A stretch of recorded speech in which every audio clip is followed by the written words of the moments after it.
Me encantaría que compartieras con todos nuestros amigos cómo ha sido ese camino desde tu infancia, con tus padres y tus 3 hermanos, en el Mediterráneo, hasta este momento de hoy que aspiras al Desafío Victoria. Muchas gracias. La verdad que muchas gracias a María y a la Fundación por hospedarnos hoy y por vuestra acogida. Gracias por esta introducción. La verdad que me he puesto un poco me da hasta corte. Bueno, la verdad que resumir de mi infancia a lo que es este reto de Trofeo Elcano, que es un reto mayor, de mayor dificultad, me va a costar hacerlo en un tiempo de 10 minutos, o voy a comprimirlo. Me voy a saltar muchas etapas, pero lo voy a intentar. Bueno, yo soy Alex Pella, tengo 51 años, nacido en Barcelona, vengo de una familia estupenda y soy el segundo de 4 hermanos, de los cuales los 4 hemos hecho de los barcos a vela y el mar nuestra vida. Es un hecho singular, no sé si hay otros casos así, pero esto es así, y esto es porque en casa tuvimos la suerte de tener un barco siempre. Mis padres tenían un barco, que era primero un barco de madera, un barco pequeño, de 8 metros, luego como la familia fue creciendo, pues tuvimos que crecer de eslora, fuimos a un barco de 10 metros, y luego un barco un poquito más mayor de 12 metros, y ese barco era como el nexo de unión de la familia. O sea, mis padres nunca tuvieron una pretensión ni de orientar nuestro destino, ni de crear campeones. Era lo que había, en casa era lo que había. Y luego también los orígenes, tengo que remontar un poco a los orígenes de mi familia. Yo tengo una parte, por parte de mi madre, que es una familia francesa que instalaron en España hace 100 años. Y esto luego, esto es mi vida y mi carrera la he hecho con esto. Yo soy autodidacta y esto lo tengo que explicar. O sea, porque eso me ayudó muchísimo en mi etapa en la Bretaña francesa, que es donde están los mejores de mi actividad ahora mismo, ¿no? Eso me facilitó muchísimo la integración, esa parte de cultura francesa. Y luego, por la parte de mi padre, es una familia catalana, barcelonesa, pero de origen de un pueblo de la provincia de Gerona que tiene una singularidad, que es en la Costa Brava, del cual tenemos una casa familiar. Esa casa está abajo, en la playa, y de la salida está hacia el mar. Entonces nosotros pasábamos toda la época estival en el barco familiar y luego en la casa de veraneo, como eran esos veranos de antes, ¿no? Te tiras, no sé, 60 días sin ir al colegio, haciendo el salvaje, corriendo por las rocas, y como anécdota recuerdo que cuando volvíamos al cole, pues es que nos costaba ponernos los zapatos, pero no porque no tuviese costumbre, sino porque el pie se nos había ensanchado de ir todo el día descalzos, ¿no? Y una época muy feliz de mi infancia en la que estábamos conectados. O sea, yo realmente no tengo conocimiento de cuándo empecé a navegar, lo mismo le pasa a mis hermanos, ¿no? De eso ya paso pues ya a la adolescencia, voy a ir rápido porque eso nos va a ir el tiempo, pero que empiezo a tener interés por los relatos de los libros que hay en estanterías de casa, que son relatos de navegaciones oceánicas de los años 70, que es cuando empieza toda esta actividad en el sur de Inglaterra y de estas grandes regatas, sur de Inglaterra y la Bretaña francesa. Y veo muy bien, empiezo a documentarme por entusiasmo y por curiosidad. Pues personajes me marcan, personajes como el Chichester, Tabarly o Etissier, sobre todo este último, por la manera de entender esos retos que son retos planetarios, por la adaptación al medio. Estamos hablando de regatas en solitario en los años finales 60-70, con los medios que habían, con los barcos que eran. Claro, eso no lo haces de la manera que es adaptando completamente al medio la interpretación de lo que viene por delante, a nivel meteo, a nivel trayectorias, la preparación del barco. Este personaje a mí me marca, digo, wow, esto es... Pero, por supuesto, yo en ese momento ni me veía, ni me proyectaba como estos, me parecían unos superhéroes, ¿eh? Entonces luego, con mis hermanos, empezamos a la edad profesional, digamos, a trabajar. Evidentemente fuimos directos a los barcos a vela, que era lo que nos interesaba, y empezamos a entrar en proyectos, cada vez en proyectos mayores. Nos solicitaban en proyectos profesionales, saltábamos a grandes regatas, desde la Copa América o la World Ocean Race, estas regatas, y la preparación también en las regatas en solitario, en los timanes de la Bretaña. Y esto era muy divertido porque, claro, nosotros no venimos de un centro de formación o de una academia, sino que somos autodidactas. Pero al fondo éramos como 4 autodidactas juntos. O sea, no sé si eso existe en el mundo. O sea, es decir, un equipo de tíos que van por libro que luego se juntan en las cenas de casa y comparten esa información. Eso, ¿no? Es un factor multiplicador en la curva de aprendizaje, ¿no? Absolutamente. Además es que nuestro objetivo no era trabajar para ganar un jornal. Nuestro objetivo era aprender, mejorar, tratar donde estaban los mejores. Este siempre ha sido nuestra idea en casa. No sé si es un tema competitivo, pero sobre todo por un tema de curiosidad. Tu hermano Borja te ganaba, ¿cierto? Sí, exacto. Luego con Borja empezamos a correr las regatas en solitario en España, que eran lo que había entonces, y tengo que decir que se nos quedó pequeño el circuito en 2 años. Borja ganó todas y yo llegaba detrás de él todas. Y entonces dijimos ahí que había que saltar a una etapa más, había que ir fuera. Y esto fue muy rápido. Entonces nos metimos yo conseguí meterme en la regata Mini Transat, que es una regata que cruza el Atlántico en solitario, con barcos de 6,5 metros. El barco es un barco espartano que no tiene nada, pero eso es como el principio de todo, hay que pasar por allí, ¿no? Son regatas de 35 días, pues imaginaros, correr el barco contra 90 participantes. Sin comunicación con el exterior. Sin comunicación exterior, correcto, y de un nivel, pues si hay 90 que salen, pues imaginaos los 10 primeros, ¿no? En nuestra intención, tengo que decir una cosa, que pese a los medios que teníamos, que eran limitados, no era ir a participar, nosotros queríamos llevarnos la regata. Entonces yo tuve la suerte de meterme en el año 2003 y a sacar un gran resultado. Corríamos desde La Rochelle hasta Salvador de Bahía, con una etapa en Canarias, y yo llegué segundo en la segunda etapa de Bahía, que fue un resultado increíble, y un tercero general.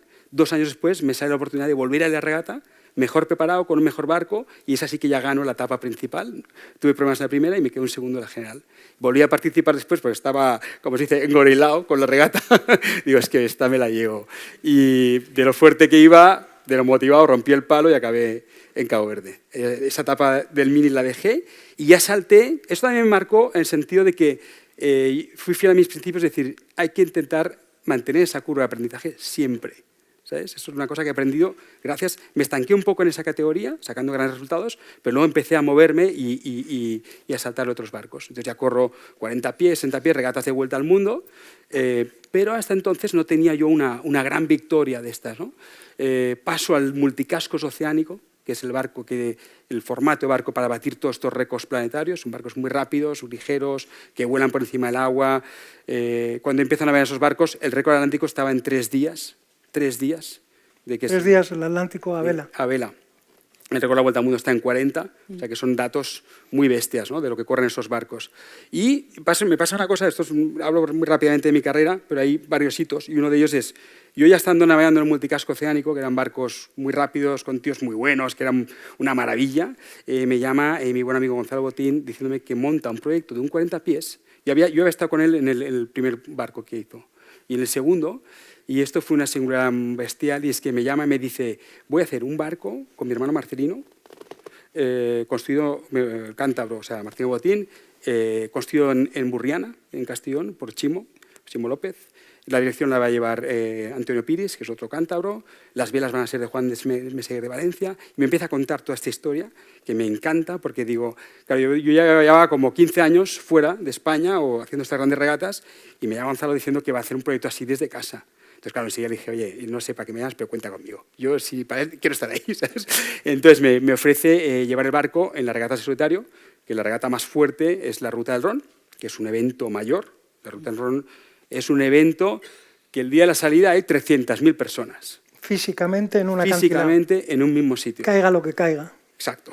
Eso no existe, no en nuestro país, sino no existe, no hay otro evento. Yo no, bueno, tampoco soy un especialista, pero no veo otro evento. Un campo de fútbol no tiene eso.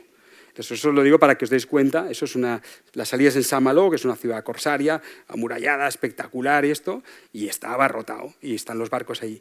Entonces, yo me meto en esa regata, íbamos muy bien, yo sabía que estaba para llevármela, porque venía más de navegar en otros barcos más rápidos, hicimos una gran preparación, el barco era un gran barco, y ganó la regata con un barco en blanco, sin una marca comercial. Y eso chocó muchísimo. Entonces eso a mí no es que me proyectó, pero hay una cosa singular, esto lo digo aquí abiertamente, ahora que no nos escucha nadie, eso a mí me sacó todos los complejos. Me sacó todos los complejos de españolito que va por el mundo, sinceramente. Porque claro, yo no es que echase en falta el apoyo de alguien en mi país, eso, no echaba eso, pero porque yo soy autodidacta, entonces la carrera la hice yo con mis hermanos, eso no tengo ningún problema. Y luego también un pequeño matiz es que en esas regatas tú no representas tu país, representas o una marca comercial o te representas a ti mismo, es un poco diferente. En esas regatas no hay categoría masculina y femenina, está todo mezclado, porque son regatas solamente que cuentan, estos grandes desafíos, estos récords, son regatas o récords que van de un sitio a otro y que cuentan una historia. Y todo vale. Hay algunas que están reguladas con un reglamento y otras que son completamente abiertas, como los récords oceánicos. Entonces, bueno, voy a seguir un poco rápido, porque son 50 años que tengo que resumir en poquito tiempo, pero que luego paso enseguida, después de eso, que fue un Año hito, 2014, que a mí me marcó, pero por supuesto esto, bueno, fue un hito. Recibo la llamada de Francis Bayón para intentar batir el récord de la Vuelta al Mundo absoluto, que es el trofeo Julio Verne. Si ya lo estabas, la victoria de la Ruta del Ron te pone en el radar de todos los Por equipos supuesto, punteros. sí, porque además yo ya estaba navegando con ellos en esos barcos. ¿Haces el récord de la clase? Hago el récord de la clase en la Ruta del Ron, correcto, y entonces me llama Francis para esto, un proyecto súper intenso, me dio muchísima responsabilidad en el barco, bueno, luego no voy a explayarme, pero fue apasionante y pusimos el listón muy alto en 40 días, yo estuve 2 años y medio vinculado a ese proyecto y fue un éxito total, la verdad que un recuerdo fantástico. Ese mismo año me llama la Luz Rocairol para correr la Transat Jacques Vabre A2, que es la Transat más grande, o esta Transat cruce Atlántico en regata más potente que hay. Me llama en verano y la regata en otoño, que íbamos muy justo de preparación, ¡paf! Y la ganamos. La ganó también. Entonces venía a ganar Ruta del Ron, Julio Verne y Jacques Vabre. Ya pues no estaba mal, ¿sabes? O sea, estaba en racha. Aparte de esto tenía 3 récords en Atlántico, 1 a 3, 1 a 2 y otro en solitario, como has mencionado, el récord del Índico en 5 días, el récord del Pacífico en 7 días, y me llama Giovanni Soldini para batir el récord de la Ruta del Té, que es la media vuelta al mundo, Hong Kong-Londres, en el 18, estamos hablando del 17, pues en el año 18. La Ruta del Té inspirada en esa ruta histórica de los... Correcto. Y lo hicimos en 36 días y otra vez otro gran resultado y tal. Bueno, era una época de mi vida fantástica, que estaba en racha y iba donde iba y me salían bien las cosas, ¿no? A veces no sabes muy bien por qué, o contagias a los demás y salen bien las cosas, ¿no? Entonces ya en ese momento, para acabar un poco esta explicación de hasta dónde voy, me empiezo a dar cuenta, también la gente me lo dice, voy a comprar el pan por la mañana y me dice, oye, Ale, ¿y ahora qué vas a hacer? ¿Sabes? Y me doy cuenta que en esa manera de siempre hacer algo nuevo, se me acaban los retos, me quedo sin. Y justo acabé de batir el récord de la Vuelta al Mundo y digo, no tiene sentido. O sea, una pequeña explicación. El récord de la Vuelta al Mundo se corre de oeste a este. O sea, hay una bajada atlántica, se pasa a Sudáfrica, el sur de Australia, Sudamérica y se vuelve a remontar. Y eso se hace así porque las borrascas en el planeta corren de oeste a este. O sea, es más fácil ir a favor del viento que en contra. Y entonces, bueno, yo tenía este récord tal y digo, hay algo que me choca. Digo, ¿cómo puede ser que el ir hacia el otro lado no tenga ese reconocimiento deportivo, no tenga ese valor deportivo, cuando en realidad es el viaje original de la primera vuelta al mundo, ¿no? Bueno, pasan un poco los tiempos, yo sigo navegando, una vida muy intensa, y esto coincide con el año 19, que se empieza a conmemorar, empiezan a ver los primeros actos de conmemoración del 5º centenario de la primera vuelta al mundo.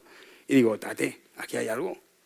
Y digo, hago esta reflexión, porque claro, ponernos en mi lugar, yo llevaba pues 20 años de carrera oceánica, lo voy a decir yo, pero que de éxito, porque me lo he pasado muy bien y he tenido éxito, pero siempre es fuera de mi país. Entonces digo, ahora como que se me plantea una oportunidad de hacer algo aquí. Entonces cuando lo empezamos a hablar, y bueno, esta es un poco la historia del por qué. Hay otra cosa, empezamos a construir esto, vino el periodo COVID, que lo paró todo un poco, y a mí me salió en el año 22, si no me equivoco, la oportunidad de salir hacia el oeste. Me llamó Roman Pillar en un trimarán que recuperaba una historia muy bonita para ir a 2, para intentar hacer este récord hacia el oeste, récord de vuelta al mundo.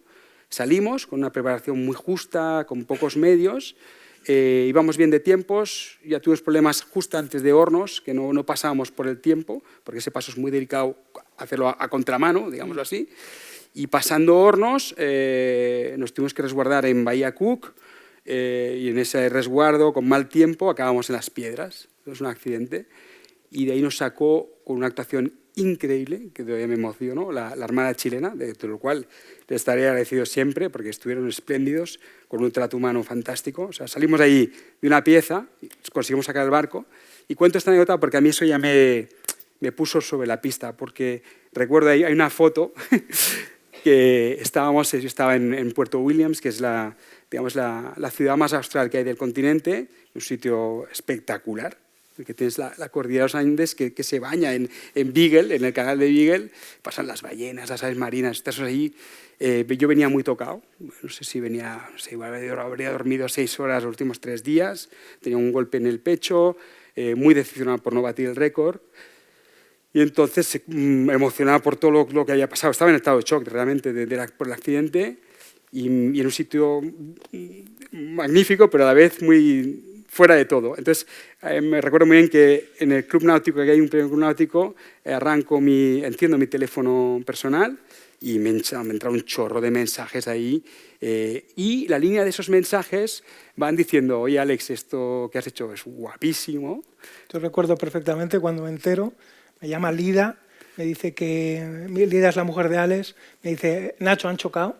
Entonces, inmediatamente la Armada Española se pone en contacto con la Armada chilena, se activa ese rescate, se recupera el barco y, como dices, yo creo que 48 horas más tarde te estaba recogiendo en Barajas y parecía que habías caído del espacio. No, fue una pinta y con un petate y ¿de dónde viene este tío? Gajes del oficio, que se dice, ¿no?